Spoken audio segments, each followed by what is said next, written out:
అందరికీ నమస్కారం. కువైట్లో కడప జిల్లా వాసి మృతి చెందాడు. వివరాల్లోకి వెళితే ఉపాధి కోసం కువైట్కు వచ్చిన కడప జిల్లా మైదుకూరు కొత్త కొట్టాలకు చెందిన షేక్ మహబూబ్ షరీఫ్ 36 సంవత్సరాలు అనారోగ్యంతో కువైట్లో మృతి చెందాడని చెప్పి కుటుంబ సభ్యులు స్థానిక మీడియాకు తెలిపారు. ఆయన ఉపాధి నిమిత్తం కువైట్కు వచ్చాడని చెప్పి, అలాగే ఈయనకు భార్య 2 పిల్లలు ఉన్నారు. కువైట్లో మహబూబ్ షరీఫ్ మృతి చెందిన విషయం తెలియడంతో గ్రామంలో విషాద ఛాయలు అలుముకున్నాయి. ఉపాధి కోసం వెళితే మృత్యువాత పడ్డారని చెప్పి కుటుంబ సభ్యులు తీవ్ర ఆవేదన వ్యక్తం చేశారు. ఆయన ఆత్మకు శాంతి కలగాలని మనం అందరం దేవుణ్ణి ప్రార్థిద్దాం. అలాగే కువైట్లో ఉన్న భారతీయులు ఎవరైతే ఉన్నారో దయచేసి ఆరోగ్యం మీద దృష్టి పెట్టండి. సమస్యలు అనేవి అందరికీ ఉన్నాయి. ఆరోగ్యం పైన దృష్టి పెట్టుకుంటే కానీ మనం ఎంత సంపాదించినా ఏమి చేసినా కానీ లాభం ఉండదు.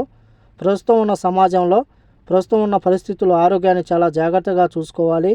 10 లక్షల రూపాయలు సంపాదించినా సరే అనారోగ్యం బాగాలేకపోతే ఆ యొక్క 10 లక్షల రూపాయలకు 10 లక్షల కోట్లు అవుతుంది.